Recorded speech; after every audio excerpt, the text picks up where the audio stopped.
గణాధిపతయే నమః. ఓం గురుభ్యో నమః. ఓం శ్రీమాత్రే నమః. పరమేశ్వర స్వరూపమైనటువంటి జ్యోతిష, వాస్తు మరియు ఇతర అనేకమైనటువంటి శాస్త్రములను మనకు అందించినటువంటి మహర్షులకి నమస్కారం. హయగ్రీవ హయగ్రీవ హయగ్రీవేతి యో వదేత్ తస్య నిస్సరతే వాణి జహ్నుకన్యా ప్రవాహవత్. అరుణాం కరుణాతరంగితాక్షీం ధృతపాశాంకుశపుష్పబాణచాపాం అనిమాదిభిరావృతాం మయూకైః అహమిత్యేవ విభావయే భవానీం. శ్రీమాత్రే నమః. ప్రేక్షకులకి ఆ లలితాంబిక అమ్మవారి యొక్క అనుగ్రహం పరిపూర్ణంగా కలగాలని మనస్ఫూర్తిగా కోరుకుంటూ మనం ఈరోజు చెప్పుకోబోయేటువంటి టాపిక్ ఏమిటి అంటే అస్తంగత్వ దోషము అని ఉంటుంది.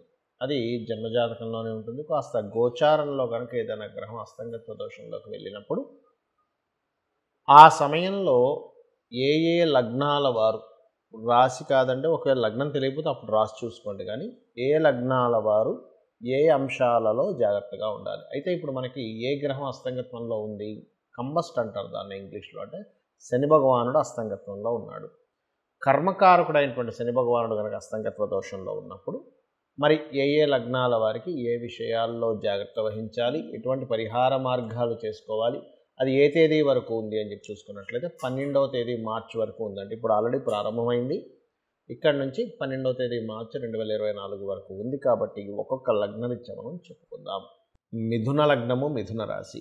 మీకు శని భగవానుడు 9వ స్థానంలో కంబస్ట్ అవుతున్నాడు. అంటే ఏమిటి? తండ్రి గారు బ్యాంక్ బ్యాలెన్స్ రిలేటెడ్ సంబంధించినటువంటి అంశంలోని ముఖ్యంగా జాగ్రత్తగా ఉండాలి. అండ్ లాంగ్ జర్నీ చేసేటప్పుడు తగు జాగ్రత్తలు తీసుకోండి. అదేవిధంగా ఇక్కడ మిగతా ఏ అంశాల్లో కొంత జాగ్రత్త వహించాలి అని చెప్పి చూసుకున్నట్లయితే ఇక్కడ మీ యొక్క సిబ్లింగ్స్కి, అంటే మీ తోబుట్టు వరుస వారికి ఏదైనా వివాహ సంబంధించినటువంటి ప్రయత్నాలు చేసేటప్పుడు కొంత జాగ్రత్త వహించాలి. మీ తల్లిగారి ఆరోగ్య సంబంధించినటువంటి విషయంలో కూడా కొంత జాగ్రత్త వహించండి.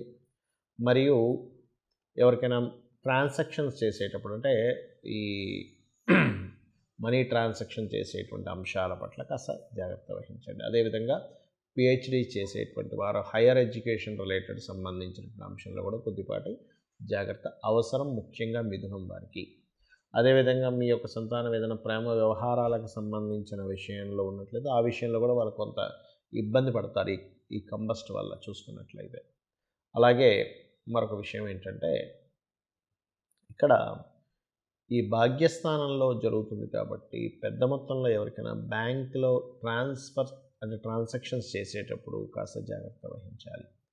అదేవిధంగా మీ యొక్క జీవిత భాగస్వామి ఏదైనా సంతకం పెట్టేటప్పుడు, అగ్రిమెంట్స్ రాసేటప్పుడు కొంత జాగ్రత్త వహించమని చెప్పండి. మరియు మీరు చేయవలసినటువంటి దేవతా ఆరాధన ఏమిటి అంటే వీలైతే దగ్గరలో ఎక్కడైనా క్షేత్రాలు ఉంటాయి, సూర్య ఆలయం కానీ, సూర్యక్షేత్రాలు, లేకపోతే శనీశ్వరుడు ఆలయము, లేదా వెంకటేశ్వర స్వామి ఆలయము, వరాహస్వామి యొక్క ఆలయము కనుక ఉన్నట్లయితే వరాహ అవతారాన్ని, లేనట్లయితే వరాహస్వామి యొక్క అష్టోత్తరం చదువుకోవడం అన్ని విధాలా ఉత్తమము.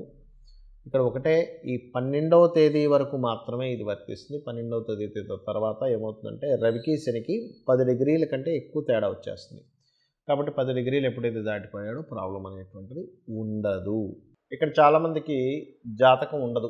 మాదే లగ్నమో తెలియదండి, మాదే రాశి తెలియదు, మరి మేము ఎలా చూసుకోవాలి ఈ అస్తంగత్వ దోషంలో, ఎటువంటి జాగ్రత్తలు తీసుకోవాలి అంటే యూనివర్సల్గా ఇప్పుడు మీకు జాతకం లేదనుకోండి, అప్పుడు సహజ 11వ స్థానంలో ఉన్నటువంటి దీన్ని తీసుకోవాలి. అంటే ఏమిటి? మీ వృత్తి వ్యాపార సంబంధించిన విషయాల్లో జాగ్రత్త తీసుకుంటూ, మీకు దగ్గరలో గోశాల ఏదైనా ఉన్నట్లయితే గోవు దగ్గరికి వెళ్ళి, అందులో ముఖ్యంగా దేశీవాలి గోవు దగ్గరికి వెళ్ళి గోధుమ రవ్వ తినిపించండి. ఇది ఒకటి చేస్తే సరిపోతుంది. అదేవిధంగా ఆదిత్య హృదయ పఠనం చేయడము, సూర్య నమస్కారం చేసుకోవడం. నాకు మొత్తం ఆదిత్య హృదయం చదవడం రాదండి, చక్కగా ఉదయం నిద్ర లేచిన వెంటనే సూర్యుడు ఉదయిస్తూ ఉంటాడు, మనస్ఫూర్తిగా నమస్కరించుకుంటే కూడా ఈ శని భగవానుడు అస్తంగత్వ దోషం అనేటువంటిది పరిపూర్ణంగా పోతుంది. అదేవిధంగా శనివారాల పొరపాటును కూడా ఇంపార్టెంట్ డెసిషన్స్ కానీ, ఇంపార్టెంట్ చేయడం కానీ, ముహూర్తాలు పెట్టుకోవడం కానీ చేయకండి. ఏదైనా గ్రహం కనుక అస్తంగత్వంలో ఉన్నప్పుడు ఆ రోజులు, అంటే శనివారాలు, శని హోరలు ఉంటాయి. మీకు ప్లానటరీ టైమ్స్ అని ఒక యాప్ ఉంటుంది. ఆ యాప్ డౌన్లోడ్ చేసుకుంటే మీకు శని హోర ఎప్పుడు వస్తుంది ఏమిటి అనేటువంటిది తెలుస్తుంది. ఇది ఒక జాగ్రత్త తీసుకోండి. అయితే ఇక్కడ ఇది గోచారంలో జరిగేటువంటి కాంబినేషన్, దీని యొక్క ఫలితం ఇది. అయితే ఎందుకంటే 30 సంవత్సరాలకు ఒకసారి మాత్రమే వస్తుంది ఈ కాంబినేషన్ అనేటువంటిది, శని రవి కలిసినటువంటి కుంభరాశిలో. అయితే మరి ఇది ఇలా ఉండగా పర్టికులర్గా మరి దీనికి మనం ఎంతవరకు జాగ్రత్తలు తీసుకోవాలి, ఇంకేదైనా ఉంటుందా అంటే ఒకటే గుర్తుపెట్టుకోండి, మీ జన్మజాతకంలో కనుక బలమైనటువంటి ధనయోగ దశలు నడుస్తున్నా, చక్కటి గృహయోగ దశలు నడుస్తున్నా, మంచి వ్యాపార యోగ దశలు నడుస్తున్నా, నీచభంగ రాజయోగం, విపరీత రాజయోగానికి సంబంధించిన దశలు నడుస్తున్నా మీరేం కంగారు పడాల్సిన పని లేదు. ఎందుకంటే మన జన్మజాతకం చాలా ముఖ్యమైనటువంటి అంశం. మనం జన్మించినప్పుడు ఉన్నటువంటి సమయాన్ని, తేదీని, నెలని, సంవత్సరాన్ని, ప్రాంతాన్ని తీసుకొని మనం జన్మించినప్పుడు ఉన్నటువంటి గ్రహస్థితి ఎలా ఉంది అనేటువంటిది తీసుకుంటాం. అంటే గ్రహాలు కనుక జన్మించినప్పుడున్న సమయాన్ని బట్టి మనం పూర్వజన్మలో చేసుకున్నటువంటి కర్మ ఆధారంగా ఈ యొక్క గ్రహాలు అక్కడికి వచ్చి స్థితి పొందుతాయి. అంటే ఆ సమయంలో జన్మించేలాగా శ్రీకృష్ణ పరమాత్మ అంటే ఆ భగవంతుడు మనకు చేస్తాడు. ఆ రకంగా ఒక మంచి కాంబినేషన్లో పుట్టామనుకోండి, గోచారంలో ఎన్ని మార్పులు వచ్చినా లేకపోతే ఎన్ని ఇదవుతున్నా పెద్ద ఎఫెక్ట్ అనేటువంటిది ఏదో కించిత్ ఎఫెక్ట్ మాత్రమే ఉంటుంది.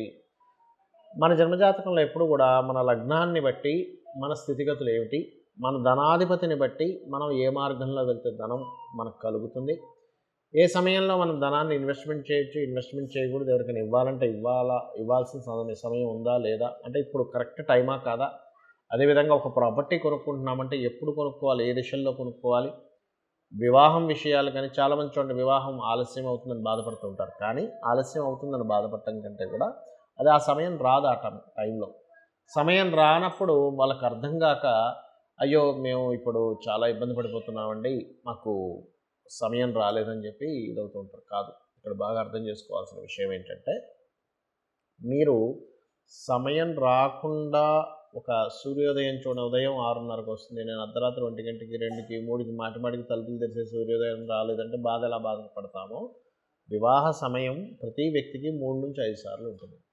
ఆ సమయంలో అవుతుంది, చేయకూడని సమయాలు ఉంటాయి, అది మీ పర్సనల్ చార్ట్లో ఉంటుంది. అలాగే వివాహమే కాకుండా విదేశాలకు వెళ్ళేటువంటి యోగం కావచ్చు, వ్యాపారాల్లో రాణించేటువంటి సమయం కావచ్చు, ఏ వ్యాపారం యోగిస్తుంది అనేటువంటి విషయాలు కావచ్చు, లైఫ్లో టర్నింగ్ పాయింట్స్ కావచ్చు, ఏ నెలల్లో ఎటువంటి జాగ్రత్తలు తీసుకోవాలనేటువంటి విషయాలు కావచ్చు, అన్నీ కూడా మీ యొక్క జన్మజాతకంలో ఉంటుంది, గుర్తుపెట్టుకోండి.